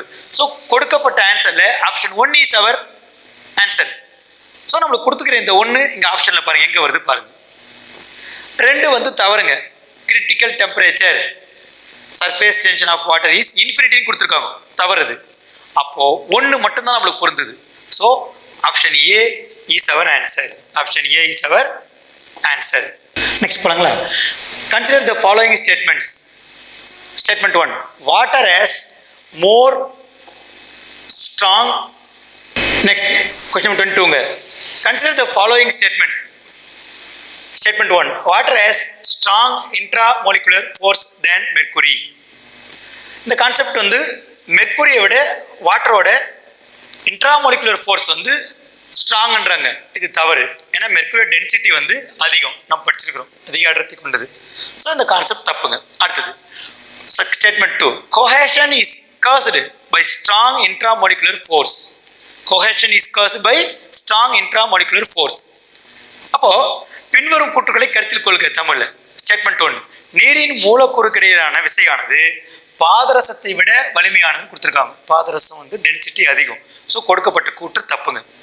ஓரின கவர்ச்சி விசையானது வலிமையான மூலக்கூறுகளுக்கு இடையிலான விசையினால் தோன்றுகிறது. இப்போ கொஸ்டின் என்ன கேட்குறாங்க பாருங்களேன். Which of the statement or statements given above is or are incorrect கொடுத்துருக்காங்க. கொஸ்டின் நல்லா படிக்கணுங்க. மேற்கண்ட கூற்றில் தவறானது எதுன்னு கேட்குறாங்க. இப்போ நம்மளுக்கு பாதரசத்தை விட வலிமையானதுன்னு கொடுத்துருக்காங்க, இது தவறு. அப்போ ஸ்டேட்மெண்ட் 1 வந்து ராங். Statement 1 wrong. அடுத்து பாருங்களேன். cohesion is caused by strong intramolecular force. ஓரின கவர்ச்சி விசை என்பது கண்டிப்பாக மூலக்கூறுகளுக்கு இடையிலான விசையால் ஏற்படுவது, நாம் படிச்சிருக்கிறது. அப்போ ஆப்ஷன் 2 நம்மளுக்கு கரெக்ட். Option 2 correct. ஆப்ஷன் 1 மட்டும் தான் தப்பு. கொஸ்டின் கேட்குறாங்க எது இன்கரெக்ட் கேட்குறாங்க. கண்டிப்பா 1 வந்து இன்கரெக்ட்டுங்க. அப்போ ஏ என்ற ஆப்ஷன் தான் இங்க நமக்கு பொருந்தது. பி பாருங்க செகண்ட் கொடுத்துக்கிறாங்க. அப்போ இது தப்பு, பொருந்தாது நம்மளுக்கு. இது வந்து கரெக்டான ஸ்டேட்மெண்ட். அவங்க கொடுத்ததுபடி இது வந்து தப்பு. 2 கொடுத்துருக்காங்க. ஐயோ கரெக்ட். ஏ மட்டும்தான் நம்ம ரைட் நம்புது. Option A is our exact answer. ஓகேங்களா? ஏன்னா இன்கரெக்ட்னு கேட்கும்போது ஆப்ஷன் ஏ தான் அதில் பொருந்ததுங்க. நெக்ஸ்ட் கொஸ்டின் பாருங்க. What happens when a material is heated to Curie temperature? A material is heated to Curie temperature கொடுத்துருக்காங்க. இந்த கொஸ்டின் பாருங்க Curie டெம்பரேச்சர் கொடுத்துருக்கோம். Curie temperature, Curie temperature. நாம இந்த காந்தத்தன்மை அப்படின்ற கொள்கையில் பார்க்கும்போது, பண்புகளில் பார்க்கும்போது பாராகாந்தன்மை, டயாகாந்தன்மை, ஃபெரோகாந்தன்மை படிச்சிருப்போம். அதுலங்க இந்த Curie டெம்பரேச்சர் எதை பொறுத்துது அப்படின்னு பார்த்தா இந்த டெஃபினிஷன், இந்த Curie டெம்பரேச்சர்ன்ற வார்த்தை நம்ம படிச்சுட்டாவே ஒரு ஆன்சர் நம்ம ஞாபகம் வந்துடும், ஒரு ஸ்டேட்மெண்ட் வருங்க. என்ன ஸ்டேட்மெண்ட் அப்படின்னு பார்த்தோம்னா, இந்த ஃபெரோகாந்த பொருள் Curie டெம்பரேச்சர் அளவு சூடுபடுத்தினோம்னா உடனே அது பாராகாந்த பொருளாக மாறிடுங்க. ஃபெரோகாந்த பொருள் Curie டெம்பரேச்சர் அப்படின்னாக்கா ஃபெரோகாந்த பொருள் பாராகாந்த பொருளாக மாறும். ஃபெரோகாந்த பொருளுங்க வெப்பப்படுத்தும் பொழுது அது பாராகாந்த தன்மையை பெற்றுவிடும். அப்போ ஃபெரோமேக்னெட்டிக் மெட்டீரியல் பிகம்ஸ் பாராமேக்னெட்டிக் மெட்டீரியல். இந்த டெம்பரேச்சரை தான் நம்ம ஒரு Curie டெம்பரேச்சர் அப்படின்னு படிச்சிருப்போம். இந்த பண்புகளில் வரும்போது இது ஒரு ஸ்டேட்மெண்ட்டுங்க. ஸோ அந்த ஸ்டேட்மெண்ட் படி பொருந்தது. டைரக்ட் ஆன்சர் எதுன்னு நீங்கள் பார்த்தீங்கன்னா ferromagnetic material when it is heated it becomes paramagnetic material. ஃபெரோகாந்த பொருளை நீங்கள் வெப்பப்படுத்துனீங்கன்னா அது பாராகாந்த பொருளாக மாற்றம் அடையும். எந்த வெப்பநிலையில் மாற்றம் அடையுது அது Curieன்னு சொல்லிட்டு கொஸ்டின் முடியுங்க, அந்த ஸ்டேட்மெண்ட் முடியும். ஸோ அதுபடி பார்த்தீங்கன்னா ஆப்ஷன் டி நம்மளுக்கு எக்ஸாக்டாக பொருந்ததுங்க. So option D is our answer. நெக்ஸ்ட்டுங்க, electromagnets are made of soft iron because soft iron has option A low susceptibility and low retentivity, option B high susceptibility and low retentivity, C high susceptibility and high retentivity, option D low permeability and high retentivity. மின்காந்தங்கள் தேனிரும்பால் செய்யப்படுகிறது. அது என்ன காரணம்னு கேட்குறாங்க. தேனிரும்பு என்பது option A குறைவான காந்த ஏற்புத்திறன் மற்றும் குறைவான காந்த தேக்குத்திறன் உடையது. ஆப்ஷன் பி அதிகமான காந்த ஏற்புத்திறன் மற்றும் குறைவான காந்த தேக்குத்திறன் உடையது. ஆப்ஷன் சி அதிகமான காந்த ஏற்புத்திறன் மற்றும் அதிகமான காந்த தேக்கத்திறன் உடையது. குறைவான காந்த உட்புகுத்திறன் மற்றும் அதிகமான காந்த தேக்கத்திறன் உடையது. இப்போ நம்ம கான்செப்டுக்கு போகுவோம். எலக்ட்ரோ மேக்னெட்ஸ்னு சொன்னாவே அது மின்னோட்டம் செலுத்தும் போது காந்தன்மையை பெறும். மின்னோட்டம் செலுத்தப்படாத போது காந்தன்மை இழந்துரும். இது எலக்ட்ரோ மேக்னெட்டோட கான்செப்டுங்க. மின்காந்தங்கள் என்று சொன்னால் அந்த மின்சுற்றுல மின்சாரம் பாயும் பொழுது அது காந்தத்தன்மையை பெறும். மின்சாரம் பாயாத போது அது காந்தத்தன்மை இழந்துருங்க. அப்போ நம்ம பார்த்தோம்னா இது என்ன சொல்றாங்க, அதிக காந்த ஏற்புத்திறன் உடையது. ஆனா அதனுடைய காந்த தேக்கத்திறன் பாருங்க அது குறைவு. ஏன்னா அது மின்காந்தம் நீங்க சொல்லிட்டீங்க. எடுத்தோடனே பாருங்க இந்த கொஸ்டினை உடைக்கிறீங்க. எலக்ட்ரோ மேக்னெட் அப்படின்னு வச்சிங்கன்னா எலக்ட்ரிசிட்டி போனாதான் அது மேக்னெட்டிக் கேரக்டரே வருது. அப்போ மேக்னெட்டிக் கேரக்டர் வருதுன்னு சொன்ன ஸ்ட்ராங்கு. அப்போனா ஐ சசெப்டிபிலிட்டி ரைட்டுங்க. ஆனால் நீங்கள் கரண்ட்டை நீங்கள் சுவிட்ச் ஆஃப் பண்ணிட்டீங்கன்னா கரண்ட்டு போகலைன்னா அது என்ன பண்ணுங்க, மின்சாரத்தை தேக்கி வச்சுக்கிறது. Low retentivity. இதுக்கு எடுத்துக்காட்டாக பார்த்தீங்கன்னா நம்ம புக்கிலோட பார்த்துருப்போங்க. மின்சார மணி சொல்லுவோம். இதுக்கு எடுத்துக்காட்டு எலக்ட்ரோ மேக்னெட்டுக்கு வேகமாக காந்தன்மை இழந்துடும். கிரேன்ஸ் பயன்படுத்துறாங்க பாருங்க. கிரேன்ஸ் பளுத்தூக்கிகள், மின்காந்த பளுத்தூக்கிகள் சொல்லிட்டு பேர். மின்சாரம் போகும்போது காந்தன்மை, மின்சாரம் நிறுத்தப்பட்டு உடனே விட்டுரும். ஏன்னா அதன் காந்த தேக்கத்திறன் கிடையாது அதுக்கு. ஸோ லோ ரிட்டன்டிவிட்டின்ற வார்த்தை வந்ததுனால option B is our exact answer. ஓகேங்களா? Next, consider the following statements. Assertion A, cars are fitted with airbags for safety. For safety. Reason, airbags reduced the momentum quickly to cause lesser damage. Quotes. Tamil medium. பின்வரும் கூற்றுக்களை கவனிக்க. கூற்றியே, கார்கள்ல பாதுகாப்பிற்காக காற்றுப்பைகள் பொருத்தப்பட்டுள்ளன. காரணம், காற்றுப்பைகள் உந்தத்தை கட்டுப்படுத்தி சேதத்தை குறைக்கிறது. உந்தத்தை கட்டுப்படுத்தின்னு கொடுத்துருக்காங்க. உந்தம் என்ற கான்செப்ட் இங்க பொருந்தாது. உந்தம் என்ற கான்செப்ட் நம்மளுக்கு பொருந்தாததுங்க. அப்போ நம்மளுக்கு ஏ சரிங்க. ஏ கரெக்ட். கார்கள்ல பாதுகாப்புக்காக காற்றுப்பை வச்சுக்கிறாங்க, ஏர் பேக்ஸ் வச்சுக்கிறாங்க, அது ரைட். ஆனா ரீசன் தப்பு. அப்போ கொடுக்கப்பட்ட ஏ சரி, ஆர் தவறு. So option C is our answer. பார்க்கும்போது சொல்லிடலாம். இந்த உந்தம் என்ற கான்செப்ட் மொமெண்டம் என்ற வார்த்தை வந்ததுனால பார்த்த உடனே சொல்லிடலாங்க நம்மளுக்கு ஏ கரெக்டா ஆர் தப்பு. So C is our exact option. Consider the following statements. Impulse is calculated by dividing force by time. Impulse is calculated dividing by force by time. Option 2, impulse is a vector quantity. Option 3, unit of impulse is Newton per second. Which of the statements given above are incorrect? அப்படி கொடுத்துருக்காங்க. கொடுக்கப்பட்டுள்ளதுல வந்து incorrect எது அப்படின்னு கொடுத்துருக்காங்க. அதாவது கணத்தாக்க விசையானது காலத்தால் வகுப்பதால் கிடைப்பது. கணத்தாக்க விசை ஒரு வெக்டர் அளவு. கணத்தாக்க விசையின் அலகு நியூட்டன் பர் செகண்ட். மேற்கண்ட கூற்றுகளில் தவறான ஒன்று எதுன்னு கேட்குறாங்க. மேற்கண்ட கூற்றுகளில் தவறான ஒன்று எது அப்படின்னு கேட்குறாங்க. கணத்தாக்க விசைன்னு சொல்றோம் பார்த்தீங்களா, இம்பல்ஸு, அதை வந்துங்க நம்ம காலத்தால் வகுப்பதால் கிடைக்குன்னு கேட்குறாங்க. கிடையாதுங்க. காலத்தால் பெருக்குவதால் கிடைப்பது. காலத்தால் பெருக்குவதால் கிடைப்பது. வகுப்பதால் கொடுத்துருக்காங்க. ஸோ ஆப்ஷன் தப்பு இது. அடுத்து பார்த்தீங்கன்னா டிவைடிங் ஃபோர்ஸ் பை டைம்னு கொடுத்துட்டாங்க. ஸோ ஆப்ஷன் 1 வந்து ராங். அவங்க என்ன கேட்குறாங்க, எது இன்கரெக்ட்னு கேட்குறாங்க. எது இன்கரெக்டு அப்படி கேட்குறாங்க. அப்போது 1 இன்கரெக்ட் கண்டுபிடிச்சிட்டோம். அப்போ 1 மட்டுமே இன்கரெக்ட். தேவை பாருங்களேன், கணத்தாக்கினுடைய அலகு நியூட்டன் பர் செகண்ட் கொடுத்துக்கிறாங்க. இப்போ நம்ம இங்கேயே சொல்லிட்டோம் டிவைட் ஆகலை டைம்னு சொல்லிட்டோம். டைம் வந்து டிவைட்ல இருந்தால் மட்டும்தான் இதை பவரில் கொண்டு போய் டைமோட யூனிட் வந்து செகண்ட். செகண்ட் பவரில் மேலே கொண்டு போனீங்க -1 வரும். நம்ம இதுவே இன்கரெக்ட்னு சொல்லிட்டோமே, அப்போது இங்கே பர் -1ன்றது வராது. ஸோ அதுவும் இன்கரெக்ட். அப்போது 1மே 1 and 3 ரெண்டுமே இன்கரெக்டுங்க. So our answer is option B 1 and 3. ஓகேங்களா? Next, when a car takes a sudden left turn in the curved road, a passengers are pushed towards the right due to dash. So இந்த question பாருங்க, car வந்து ஸ்பீடாக போயிட்டு இருக்குது. So car வந்து இப்போ இயக்கத்தில் இருக்குது. அவங்க கொடுத்துக்கிற கான்செப்ட் ஃபர்ஸ்ட் இந்த வேர்ட்லேயே பாருங்க, சடன் லெஃப்ட் டர்ன்ட்டாங்க. அப்போ கார் இயக்கத்தில் இருக்குது. பேசஞ்சர்ஸ் ஏன் வந்து திரும்பவும் கார் வந்து நம்மளுக்கு எப்படி திரும்பி பாருங்க, லெஃப்ட் டர்ன் எடுக்குது. பட் பேசஞ்சர்ஸ் ஏன் வந்து ரைட்ல புஷ் ஆகுறாங்க? நியூட்டனோட 3 லாஸ்ல ஃபர்ஸ்ட் லா எடுத்தோடனே சொல்லிடலாம். ஃபர்ஸ்ட் லா. ஏன்னா இப்போ ஒரு பொருள் மூவிங் இருக்குது, சடனா அது ஒரு சேஞ்ச் பண்ணிக்குதுன்னு சொன்னா அதனோட சேஞ்ச் வந்து அந்த பேசஞ்சர் வந்து அது கூடவே சேஞ்ச் ஆக முடியாது.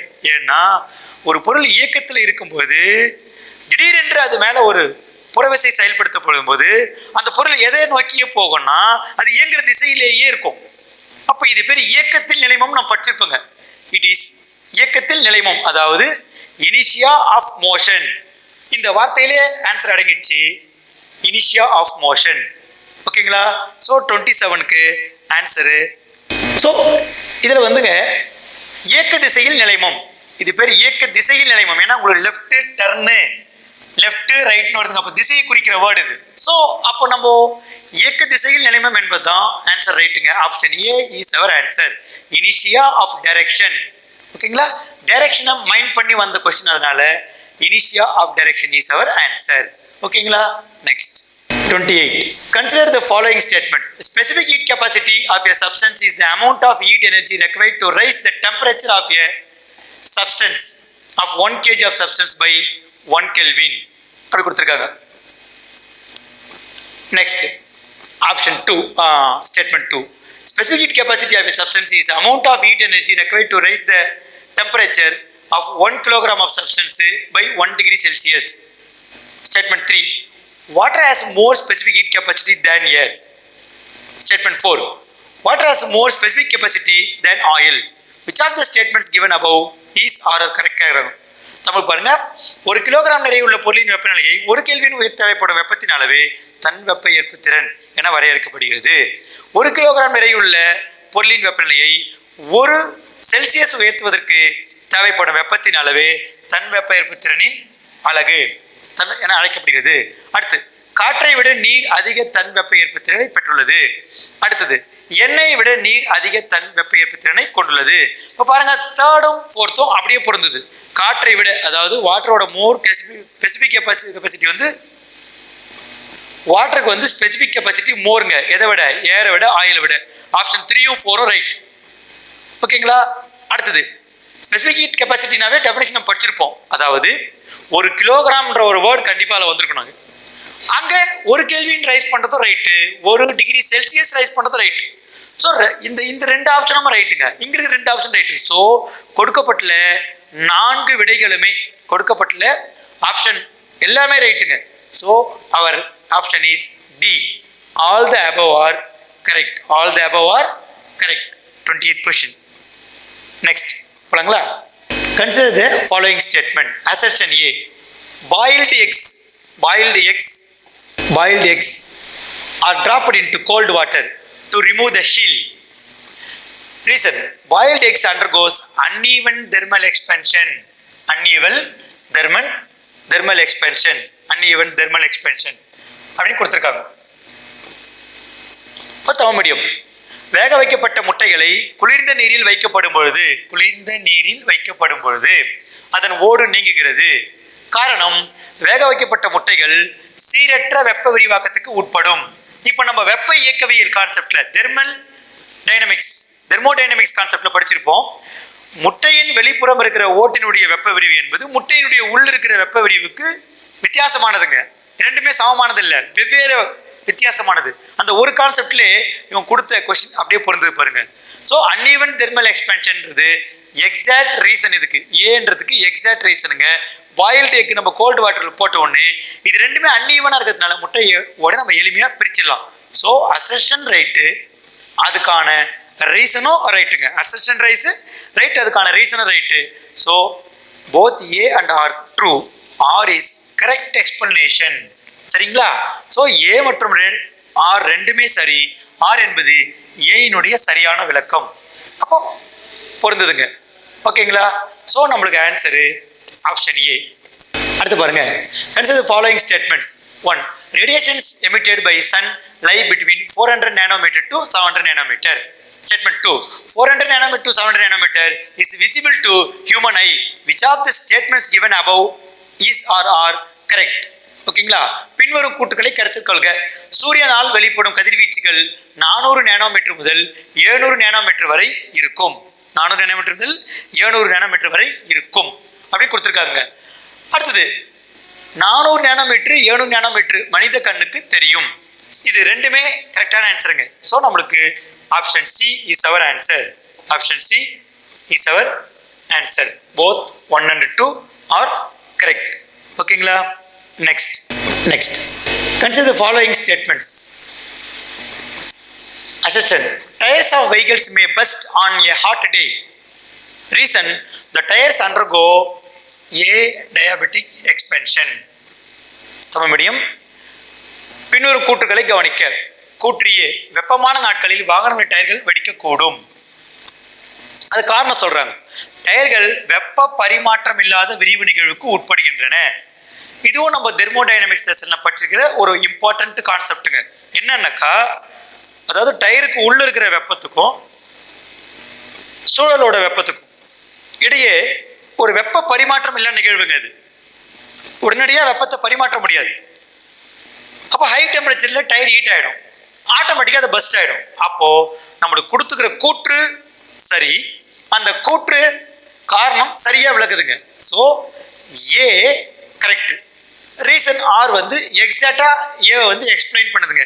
அப்போ 31க்கு ஆன்சரு ஆப்ஷன் ஏங்க. Both A and R true. R is correct explanation. So இங்கே தான் பார்க்கணும் நம்ம கரெக்ட் எக்ஸ்பிளனேஷன். அப்போ option A is our answer. Next, which of the following is an example of isochoric process? A. Pressure cooker. B. Cooking with open lid. C. Expansion of aluminum on heating. D. Railway tracks contracting during winter. பின்வருவற்றில் பருமன் மாறா நிகழ்வு செயல்முறைக்கு எடுத்துக்காட்டியது. Question நல்லா புரிஞ்சுக்கணுங்க. பருமன் மாறா நிகழ்வு isochoric குத்துக்கிறாங்க, isochoric process குத்துக்கிறாங்க. ஐசோகோரிக்னா வேல்யூம் வந்து அன்சேஞ்சா இருக்கும் நம்ம ஹீட் பண்ண கூட. அதாவது பருமன் வந்து மாறாது வெப்பம் படுத்தினாலும். இப்போ பாருங்க, திறந்த மூடியோட சமையல் சூடுபடுத்தினா வெப்பம் வந்து ஆட்டோமேட்டிக்காக வெளியேறிடும். வெப்பத்தில் அலுமினியத்தினுடைய விரிவாக்கம். அப்போ அலுமினியம் விரிவாக்கம் என்பது அப்போ வேல்யூம் வந்து இன்க்ரீஸ் ஆகுது. நம்மளே சொல்லிட்டோம் அலுமினியம் விரிவாகுது, அலுமினியம் வந்து எக்ஸ்பேண்ட் ஆகுதுன்னு சொல்கிறோம். ஸோ அதனோட வேல்யூம் வந்து இன்க்ரீஸ் ஆகிடும். ரயில்வே தடங்கள், ரயில்வே ட்ராக்லாம் கான்ட்ராக்ட் ஆகும் டூரிங் வின்டர். ஸோ இதுவும் டெம்பரேச்சர் சம்மந்தப்பட்டது தான், வெப்பத்தை சம்மந்தப்பட்டது தான். அது என்ன ஆகுதுங்க, விரிவடைதல் குறைதல். அப்போ வேல்யூம் வந்து மாறுது. இங்கே கொஸ்டின் பாருங்க, ஐசோகோரிக் ப்ராசஸ் கேட்குறாங்க. வேல்யூம் வந்து மாறக்கூடாது. பருமன் மாறா நிகழ்வுன்னு பார்த்தீங்கன்னா அழுத்த சமையற்கலன் தான், ப்ரெஷர் குக்கர் தான். ஏன்னா ஹீட் பண்ணா கூட டெம்பரேச்சர் மாறாது, ஆனால் வேல்யூம் மாறாது. சாரி, வேல்யூம் மாறாது. சரிங்களா? அப்போ பருமன் மாறா நிகழ்வு அப்படின்னு கேட்குற கேள்வியிலே ஆன்சர் அடைஞ்சிச்சு. அழுத்த சமையற்கலன், pressure cooker is our exact answer. Next, consider the following cases. Cross sectional area of capacitor plates is increased. Statement 2. Cross sectional area of capacitor plates is decreased. Statement 3. Distance between capacitor plates is increased. Statement 4. Distance between capacitor plates is decreased. Which of the following will increase the capacitance of the capacitor? பின்வரும் நேர்வுகளை கவனிக்க. ஒன்று, மின்தேக்கி தகடுகளின் குறுக்குவெட்டு பகுதி அதிகரிக்கப்படுகிறது. மின்தேக்கி தகடுகளின் குறுக்குவெட்டு பகுதி குறைக்கப்படுகிறது. மின்தேக்கி தகடுகளுக்கு இடையிலான தொலைவு அதிகரிக்கப்படுகிறது. மின்தேக்கி தகடுகளுக்கு இடையிலான தொலைவு குறைகிறது. மேற்கண்டவற்றுள் மின்தேக்கிகளின் மின்தேக்கு திறன்கள் எதில் அதிகரிக்கும் அப்படின்னு கேட்குறாங்க. எதில் அதிகரிக்கும் அப்படின்னு கேட்குறாங்க. நம்மளுக்கு பாருங்க, கொஸ்டின் பாருங்க, இந்த அபவ் ஸ்டேட்மெண்ட்ல கெப்பாசிட்டன்ஸ் வந்து இன்க்ரீஸ் ஆகுறது எதுலன்னு கேட்குறாங்க. இன்க்ரீஸ் ஆகுறது எதுல அப்படி கேட்குறாங்க. ஸோ கொஸ்டின் பார்க்கும்போது அதிகரிப்புன்னு கேட்குறாங்க. அதிகரிப்புன்னு கேட்கறதுனால நம்மளுக்கு 1 and 4 தான் எக்ஸாக்ட் ஆன்சருங்க. 1 and 4. அதாவதுங்க, கெப்பாசிட்டன்ஸோட கிராஸ் செக்ஷனல் ஏரியா இன்க்ரீஸ் ஆகணும், distance between capacitor plates decrease ஆகணும். ஓகேங்களா?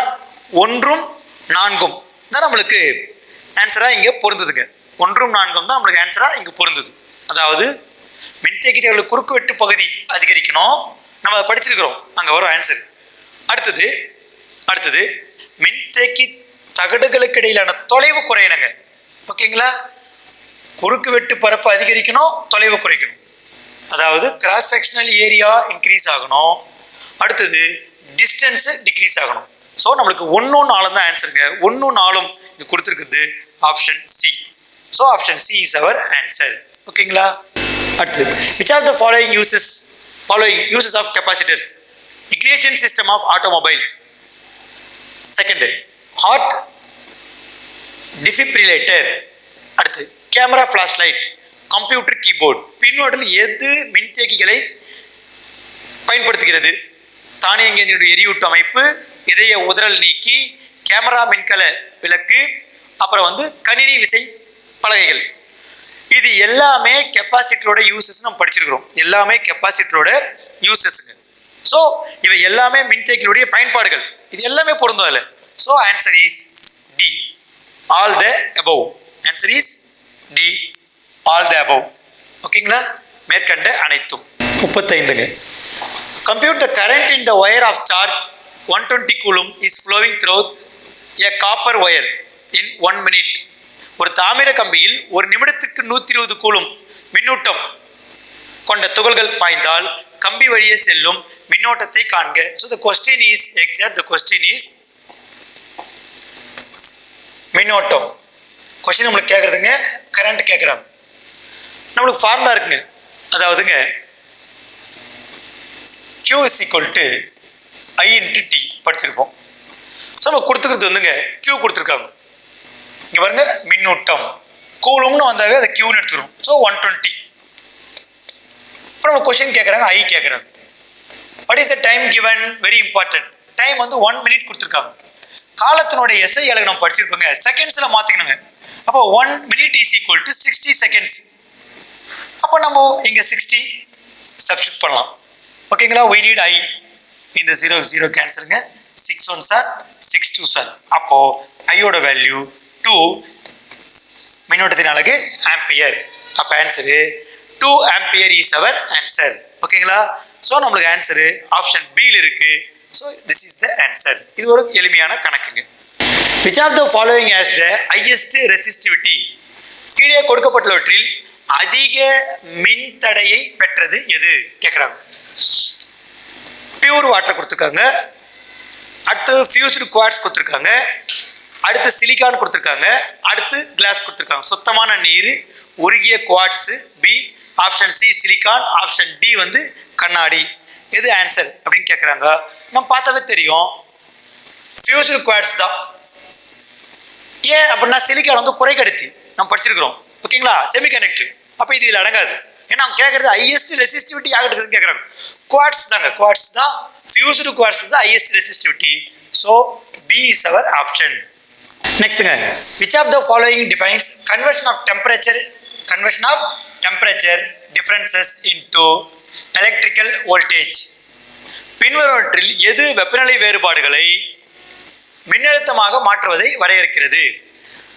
இந்த கான்செப்ட் பாருங்க, டெம்பரேச்சர் கொடுத்துருக்காங்க, அடுத்து நெக்ஸ்ட் கொடுத்துருக்குது எலக்ட்ரிக்கல் வோல்டேஜ் கொடுத்துருக்காங்க.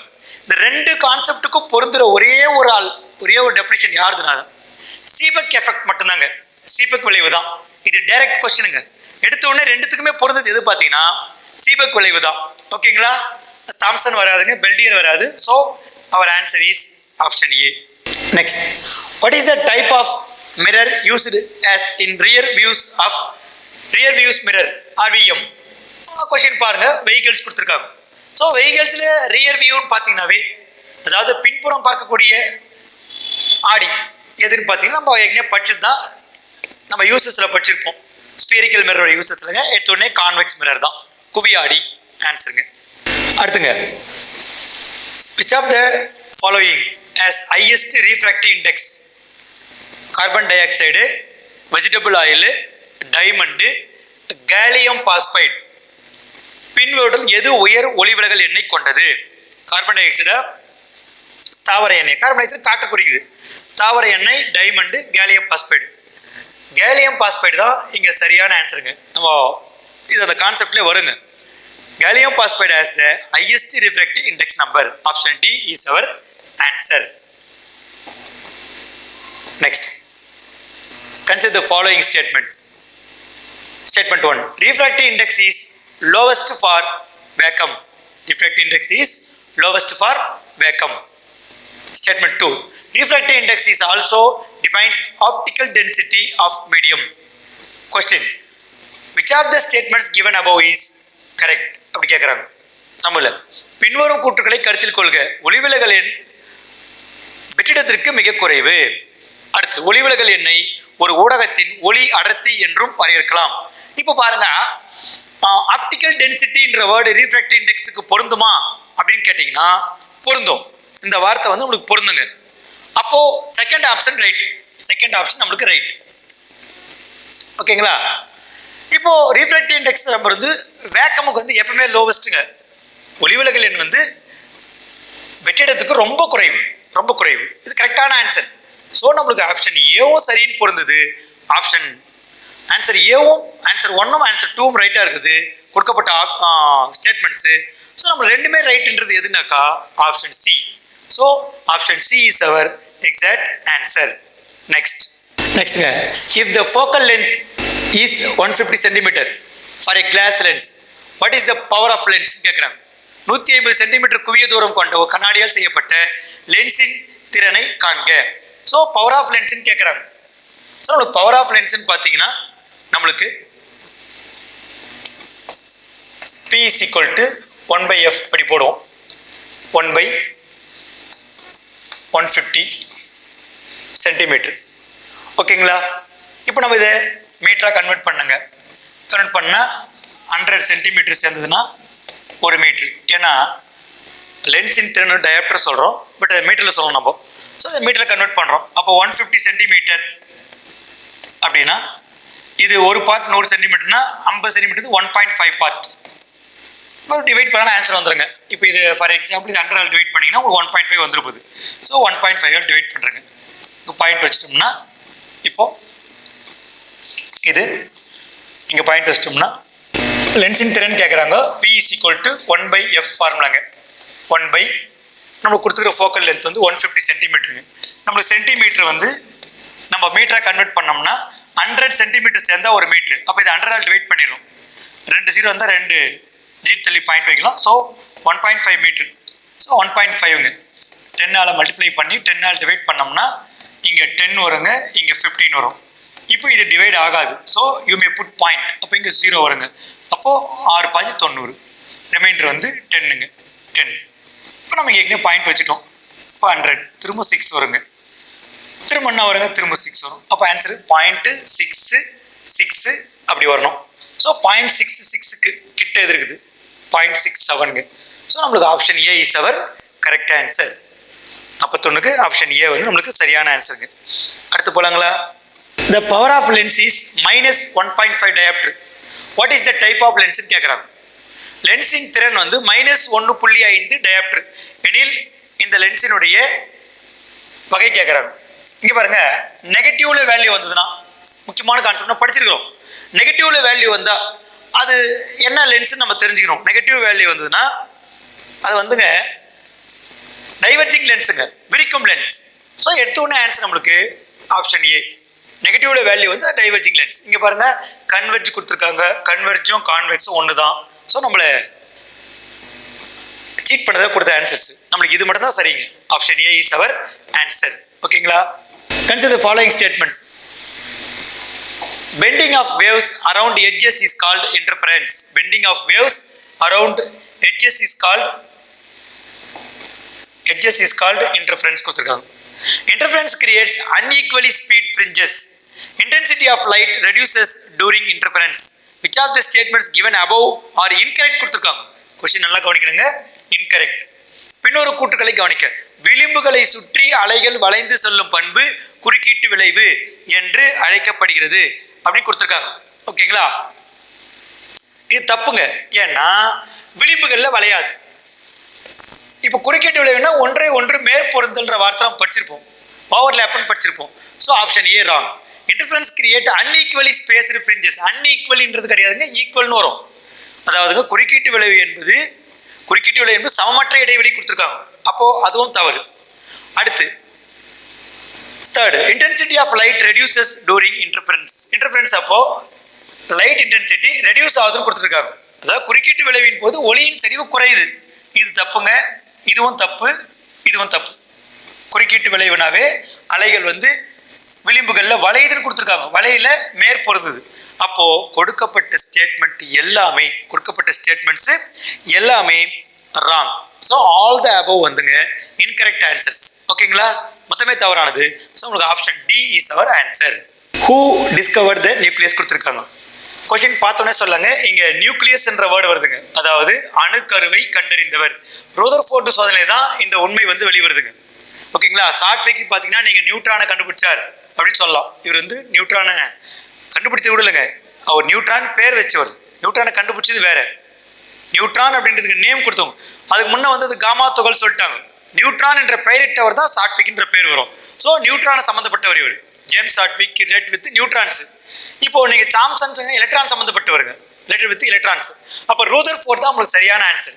ஏன்னா நம்மளுக்கு கேட்குற கேள்வி பாருங்க, நியூக்ளியஸ்ன்னு கேட்குறாங்க. அப்போ ரூதர்ஃபோர்ட் தான் அதை கண்டுபிடிச்சதுங்க. Next, which of the following has lowest binding energy? பின்வற்றில் மிக குறைந்த பிணைப்பாற்றல் கொண்டது எதுன்னு கேட்குறாங்க. இந்த இதில் ரொம்ப இம்பார்ட்டன்ட் நம்ம தெரிஞ்சிக்க வேண்டிய விஷயம் என்னக்கா, எது வந்து ஹை அட்டாமிக் மாஸ் இருக்குதோ, ஹை அட்டாமிக் மாஸ் அவருக்கு தான் லோவஸ்ட் பைண்டிங் எனர்ஜி இருக்கும்.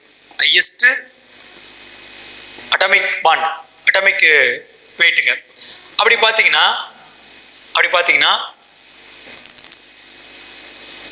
அணுக்கரு, அதாவது கதிரியக்க தனிமமாகிய யுரேனியத் கிட்ட தான் ஹையஸ்ட் அட்டாமிக் வெயிட் இருக்குது. அப்போ பைண்டிங் எனர்ஜி லோ. இந்த ஒரே கான்செப்ட்ல இந்த கொஸ்டின் அடங்கிடுது. So which of the following has lowest binding எனர்ஜினா யுரேனியத்தை தான் அதை குறிக்குங்க. ஓகேங்களா, ஸோ பின்னோட்டில் மிக குறைந்த பிணைப்பாற்றல்னாக்கா யுரேனியம் தாங்க. ஓகேங்களா, அடுத்தது option B is our answer.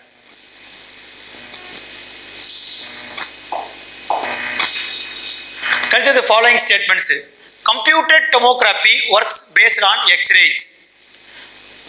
Statement 2. Computed tomography was invented by Felix Bloch. அப்படின்றாங்க.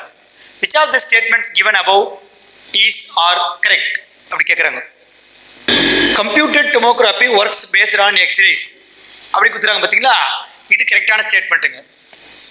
அதாவது கணினி வரைவி எக்ஸ்கதிர்களை அடிப்படையாக கொண்டு செயல்படுகிறது. கணினி வரைவி எக்ஸ்கதிரை அடிப்படையாக கொண்டு செயல்படுகிறது. இதுல வந்துங்க கணினி வரைவியை பெலிக்ஸ் பிளச் கண்டுபிடித்தார் அப்படின்னு கொடுத்துருக்காங்க. அதாவதுங்க computer tomography was invented by Felix Bloch. Felix Bloch என்றவருங்க இங்க இதுக்கு வந்து சம்மந்தப்படலை. ஃபெலிக்ஸ் ப்ளோச் வந்து என்ன பண்ணார் அப்படின்னு சொன்னா நியூக்ளியர் பார்ட்டிகல்ஸ் பற்றி சொன்னவர். அப்போ இந்த ஆன்சர் தப்பு, இந்த ஆன்சர் தப்புங்க. ஸோ நம்மளுக்கு ஆப்ஷன் 1 கொடுக்கப்பட்ட 1 மட்டுமே சரியானது. அப்போ நம்மளுக்கு டைரக்டா ஆன்சர் வந்துடலாம், 1 மட்டுமே சரி.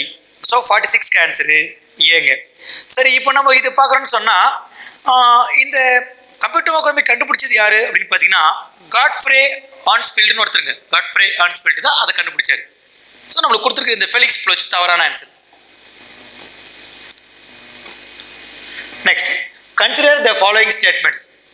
அதாவதுங்க இந்த துகள் வந்து ஒளியின் திசை வேகத்தில் 9, அதாவது it travels at speed up to 9/10 times the speed of light. It is deflected by electric and magnetic field. The ionization power is comparatively low. Which of the following satisfies the above statements? கொடுத்திருக்காங்க. பின்னொரு கூற்றுகளை கருத்தில் வைத்துக் கொள்க. ஒளியின் திசை வேகத்தை விட 9/10 மடங்கு வேகத்தில் பயணிக்கிறது. அப்புறம் இது மின்சார மற்றும் காந்தப்புலத்தால் திசை திருப்பப்படுகிறது. அயனியாக்கம் திறன் ஒப்பீட்டு அளவில் குறைவாக உள்ளது. இந்த ஸ்டேட்மெண்ட் நல்லா பாருங்க. இந்த ரெண்டாவது ஸ்டேட்மெண்ட்லேயே உங்களுக்கு ஒரு ஆன்சர் ஞாபகம் வந்துடும். மின்புலத்தால் காந்தப்புலத்தால்ன்றாங்க. அதாவதுங்க deflected by electric and magnetic field அப்படின்னா it must be a charged particle. Either the answer is alpha or beta. So இந்த ஒரு ஸ்டேட்மெண்ட்ல நம்மளுக்கு யார் எலிமினேட் ஆயிடுறாங்கன்னா, ப்ளீஸ் கவனிக்கணும், யார் எலிமினேட் ஆயிடுறாங்கன்னா டி எலிமினேட் ஆயிடுவாருங்க. டி நம்மளுக்கு எலிமினேட் ஆயிடுறாரு. நியூட்ரான் கொடுத்துருக்காங்க. ஸோ ஆன்சர் தப்பு. காமான்றது நம்ம மின்காந்த கதிர்வீச்சுன்னு படித்தோம். என்ன சொல்றாங்க, எலக்ட்ரோ மேக்னெட்டிக் வேவ்ஸ். அப்போ இவரும் வெளியே வந்துடுறாரு. அடுத்து பாருங்க, ஒளியின் திசை வேகத்தை விட 9/10 மடங்கு, ஒளியின் திசை வேகத்தில் 9/10 மடங்கு வேகத்தில் போறாங்க. 9/10 டைம்ஸ் அப்படின்னு சொன்னா எக்ஸாக்ட் ஆன்சர் ஆல்ஃபா நம்ம முன்ன படிச்சோம் 1/10 டைம்ஸ் படிச்சிருப்போம். அப்போ நம்மளுக்கு பீட்டா மட்டும் தான் இந்த ஆன்சருக்கு பொருந்துதுங்க. அவங்க கொடுக்குற ஆன்சருக்கு கொடுக்கப்பட்ட ஸ்டேட்மெண்ட்டுக்கு பொருந்துருவாரு பீட்டா. ஸோ 47க்கு ஆன்சர் நம்மளுக்கு பி ஆன்சர் பீட்டான்றது தான் ரைட்டுங்க. Next, what is the abbreviation of radar? ரேடாருக்கு என்ன அப்ரிவியேஷன் கேட்குறாங்க? Radio detection and ranging. So answer D is our exact answer. ஓகேங்களா? இது பார்த்தோன்னே சொல்லலாம், இது வந்து ஒரு அப்ரிவேட்டட் வேர்டுங்க, நம்ம இங்கிலீஷ்ல படிச்சிருப்போம். Radar nothing but radio detection and ranging. ஓகேங்களா? Option D.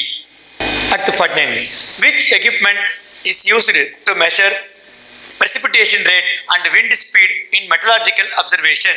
Meteorological observation அப்படின்னு பார்த்தோம்னாங்க மழை பொழிவு வீதம், காற்றின் வேகம் ஆகியவற்றை மழை பொழிவு வீதம், காற்றின் வேகம் ஆகியவற்றை அளவிட்டு வானியல் கண்காணிப்பில் பயன்படும் கருவி எதுன்னு கேட்குறாங்க. ரேடாரு, செயற்கைக்கோள், செல்பேசி, இணையம். இங்க பாருங்க, இப்போ இது இன்டர்நெட்ன்றது நம்மளுக்கு இங்க ஆப்ஷன் வராது, மொபைல் வராதுங்க. இப்போ நம்மளுக்கு என்ன வரணும்? சேட்டலைட் வரும், ரேடார் வரணும். சேட்டலைட் வந்து மெனி டைப்ஸ் இருக்கு. நம்ம லான்ச் பண்ண சேட்டலைட்ஸ் வந்துங்க மெனி டைப்ஸ் இருக்குங்க. ஸோ நம்மளுக்கு சேட்டலைட்டும் வராது, ஏன்னா பர்டிகுலர் சேட்டலைட்னு கொடுத்துருந்தா நம்மளுக்கு மேபி இது ஆன்சராக எடுத்துக்கலாம். So our exact answer is radar. So option A is our exact answer. Next statement, semiconductors cannot contribute for conduction. Reason, in semiconductors electrons in valence band are bound, electrons which cannot move. பாருங்க, கூற்று குறை கடத்திகள் மின்கடத்தலுக்கு பயன்படாது.